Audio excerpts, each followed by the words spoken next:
Welcome to the Tech Egg. Don't get scrambled. Enjoy the video. In this video, I will explain how to make sea salt chocolate. First, gather your ingredients, including about 8 ounces of good quality chocolate, a pinch of flaky sea salt, and any optional flavorings like vanilla extract. Begin by melting your chocolate slowly over a double boiler or in the microwave in 30-second intervals, stirring well after each. Aim for a smooth, lump-free consistency, reaching around 115 degrees Fahrenheit.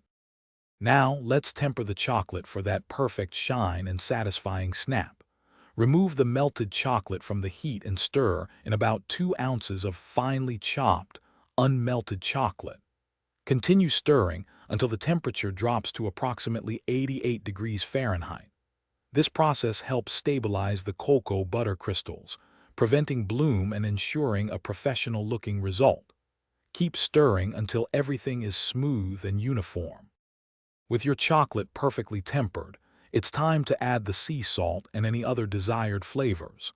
Gently fold in about 1/2 teaspoon of vanilla extract, if using, and then pour the chocolate onto a parchment-lined baking sheet.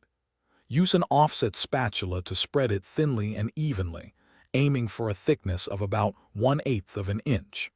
This ensures a delightful crunch in every bite. Immediately after spreading, generously sprinkle your flaky sea salt over the entire surface of the chocolate. Let it set completely at room temperature for at least 2 hours, or until firm.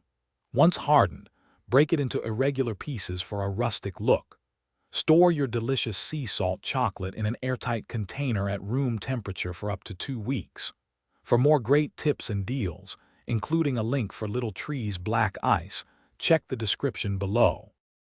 Thanks for watching. Consider subscribing if I helped unscramble your problems.